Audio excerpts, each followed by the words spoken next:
कुछ दास्तानें वक्त की धूल में खो जाती हैं, कुछ हकीकतें जो दिल को छू जाएं, और कुछ सफर जो रूह को बदल दें। यहां हर लम्हा एक नया खुलासा है। Welcome to RS with Talha, जहां हर दास्तान आपका इंतजार कर रही है।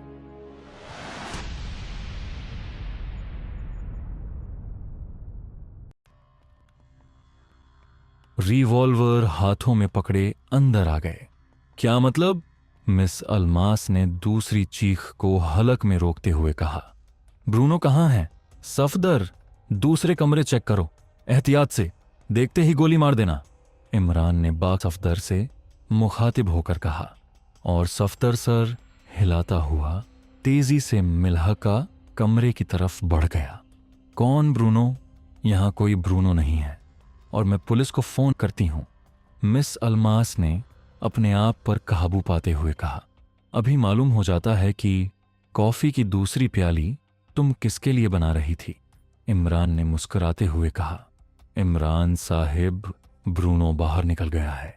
उसी लम्हे कमरे से सफदर की चीखती हुई आवाज़ें सुनाई दी और इमरान ने बिजली की सी फुर्ती से हाथ घुमाया और रिवॉल्वर का बट पूरी कुव्वत से सामने खड़ी मिस अल्मास की कनपटी पर मारा और वो चीखती हुई फर्श पर ढेर हो गई।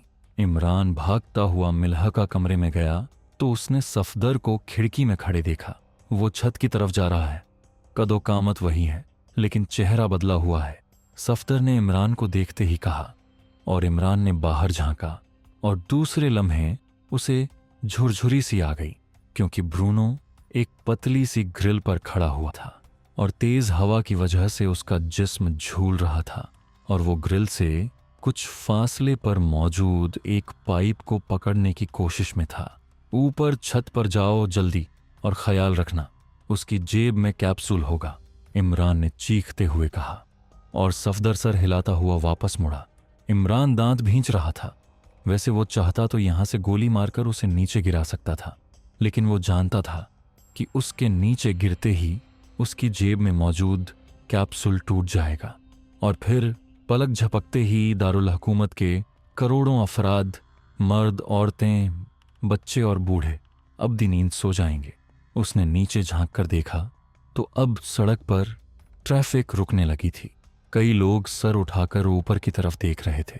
उस लम्हे इमरान ने ब्रूनो को झटका खाकर नीचे गिरते देखा और उसके साथ ही उसने बेबसी से आंखें बंद कर लीं। मगर दूसरे लम्हे आंखें खोलते ही वो चौंक पड़ा जब उसने ब्रूनो को पाइप से चिमट कर ऊपर की तरफ चढ़ते देखा। ब्रूनो वाकई हैरतअंगेज कव्वते बर्दाश्त का मालिक था, वरना इस कदर बुलंदी पर इतनी छोटी सी निगर पर अपने आप को संभालना भी नामुमकिन था। रुक जाओ ब्रूनो, रुक जाओ, वापस आ जाओ, इमरान ने खिड़की से सर निकालते हुए कहा। अगर मुझे गोली मारी तो वो कैप्सूल टूट जाएगा और सब कुछ तबाह हो जाएगा। हट जाओ मेरे रास्ते से, ब्रूनो ने पाइप से चिपटे हुए तेज लहजे में कहा। वो अब भी ऊपर की तरफ चढ़ रहा था और शायद उसी लम्हे उसने सफदर की झलक छत पर देख ली तो उसके जिस्म को एक झटका सा लगा और यूं लगा जैसे पाइप पर उसकी पकड़ खत्म हो रही हो। लेकिन दूसरे ही लम्हे उसने अपने आप को संभाला और आखिरी मंजिल के एक ऐसे झज्जे पर उतर जाने में कामयाब हो गया जो शायद डिजाइन के लिए बनाया गया था। उस झज्जे के पीछे ठोस दीवार थी, ऊपर लंटर आगे को बढ़ा हुआ था। इस तरह वो ऊपर की तरफ से भी महफूज हो गया था। झज्जे का निचला हिस्सा उसके घुटनों तक बालकनी किसी अंदाज में ऊपर को उठा हुआ था। अलबत्ता उस झज्जे की दोनों साइडों में खिड़कियां काफी फासले पर थीं और सिर्फ वही पाइप ऐसा था जिसके जरिए उस झज्जे तक पहुंचा जा सकता था, लेकिन वो भी हिम्मत करके, क्योंकि दोनों के दरमियान एक आदमी के कद जितना फासला था। और ब्रूनो शायद छत पर सफदर की झलक देखकर दिल ही दिल में कोई फैसला कर चुका था। नीचे सड़क पर ट्रैफिक रुक गई थी और अब बेशुमार अफराद सर ऊपर किए ये हैरतअंगेज मंजर देख रहे थे। सुनो, गौर से सुनो, मेरे हाथ में एक ऐसा कैप्सूल है जिसमें दुनिया के कातिल तरीन कीटाणु बंद हैं।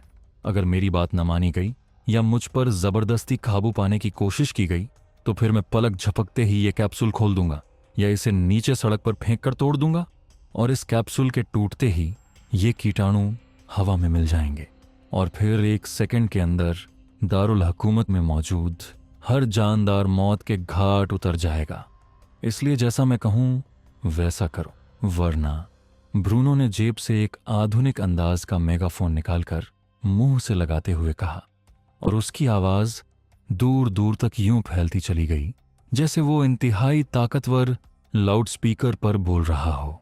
और इसके साथ ही उसने जेब से वो डिबिया निकालकर उसे खोला और उसमें से नीले रंग का कैप्सूल निकालकर हाथ में पकड़ लिया, जो दूर से साफ नजर आ रहा था।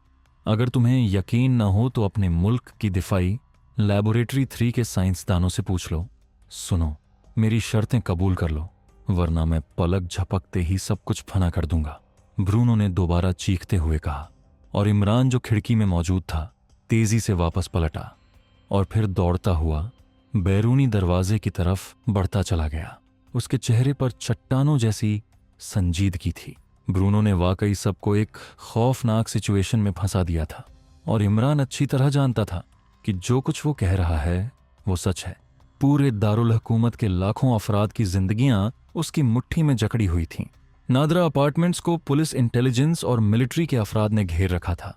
ब्रूनो की मेगाफोन पर चीखती हुई आवाज ने दूर दराज तक मौजूद लोगों को मौत के खौफ से जमा कर रख दिया था और इमरान ने पहली ही फुर्सत में सर सुल्तान को फोन करके सही सूरत हाल बता दी थी, ताकि वो तमाम कंट्रोल अपने हाथ में ले लें, क्योंकि उसे खतरा था कि कोई जियाला सिपाही उस पर काबू पाने के लिए कोई ऐसा कदम न उठा ले जिसके नतीजे में वो कैप्सूल नीचे गिर पड़े या खुल जाए और नतीजे में लाखों अफराद मौत के घाट उतर जाएं।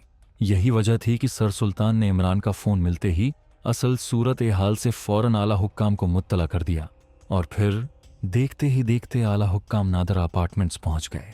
इमरान के कहने पर दिफाई लैबोरेटरी 3 के सरबराह डॉक्टर नाथन को भी मौके पर बुला लिया गया और जब डॉक्टर नाथन ने बताया कि मौजूदा मौसम ऐसा है कि अगर कैप्सूल में मौजूद कीटाणु कैप्सूल से बाहर आ गए तो वो बाकायदा अपना काम शुरू कर देंगे और 100 मील के दायरे में तमाम जानदार पलक झपकते ही मौत के घाट उतर जाएंगे, तो आला हुक्काम में शदीद घबराहट फैल गई।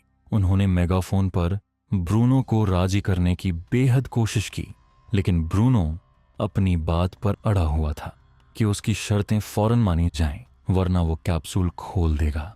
और अब तो उसने अपनी शर्तें मनवाने के लिए आधे घंटे की मोहलत भी दे दी थी। उसकी पहली शर्त ये थी कि एक तेज रफ्तार हेलीकॉप्टर को बिल्डिंग के ऊपर ले आया जाए, जिसके साथ मजबूत रस्सी से एक झोला मौजूद होना चाहिए।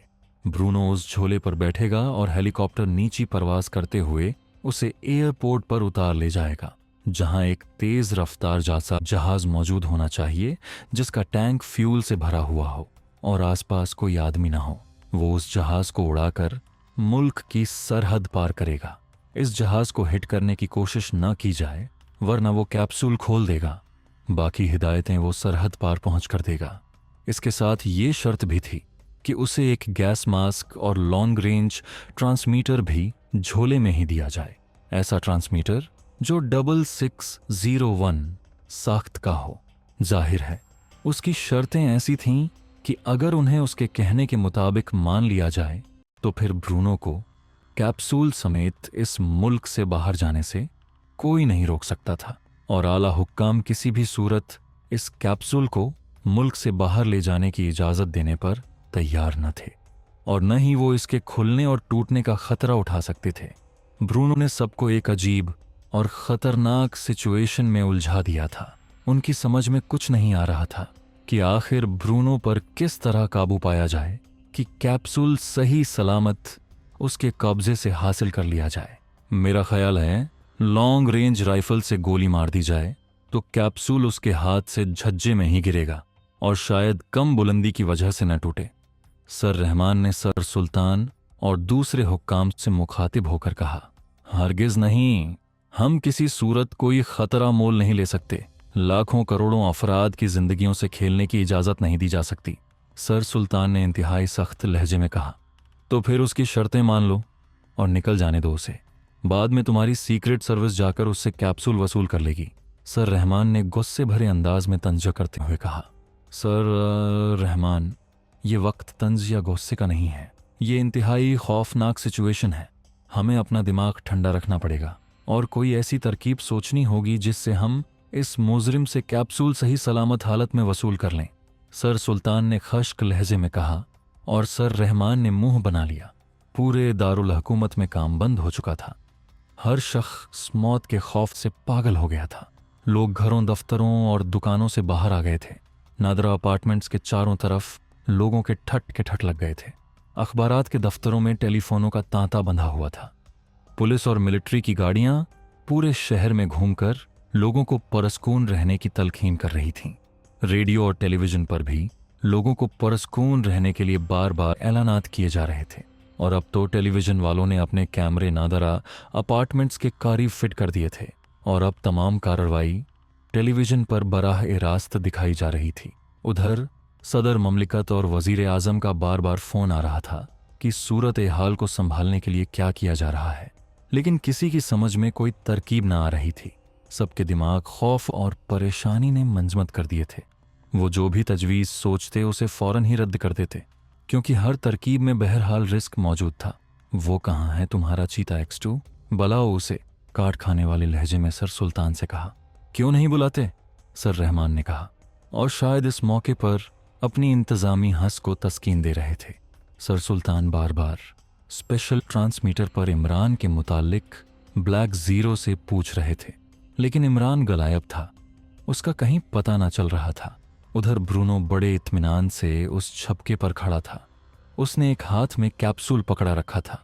उसने हाथ छबके की ग्रिल पर रखा हुआ था ताकि हर शख्स उसकी मौजूदगी से वाकिफ हो जाए, और शायद उसका ये मतलब भी था कि अगर उस पर जबरदस्ती की गई तो वो पलक झपकने में मुट्ठी खोलकर कैप्सूल को नीचे गिरा दे या फिर उसे ग्रिल से मारकर तोड़ दे, और दूसरे हाथ से वो मेगाफोन संभाले, बार बार कैप्सूल में मौजूद जरासीमों की खौफनाक कारगुजारी और अपनी शराइत पूरी करने का ऐलान कर रहा था।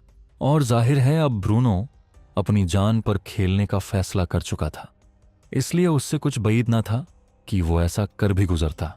और अगर ब्रूनो वाकई कैप्सूल तोड़ देता या खोल देता तो फिर दारुल हुकूमत में बसने वाले इंसानों और दूसरे जानदारों को दुनिया की कोई ताकत भी खौफनाक मौत से ना बचा सकती थी। आला अहकाम बार बार ब्रूनो को राम करने की कोशिश कर रहे थे। वो उसे हर कस्म का तहफ़्फ़ुज़ देने, उसके खिलाफ कोई भी कार्रवाई ना करने और उसे बहिफाजत सरहद पार कराने के वादे कर रहे थे। लेकिन जाहिर है ब्रूनो ऐसी चालों में कहाँ आता था। उसका लहजा लम्हा ब लम्हा सख्त से सख्ततर होता जा रहा था, और अब तो उसने बाकायदा अपनी धमकी पर अमल दरामद करने के लिए वक्त मुकर्रर कर दिया था।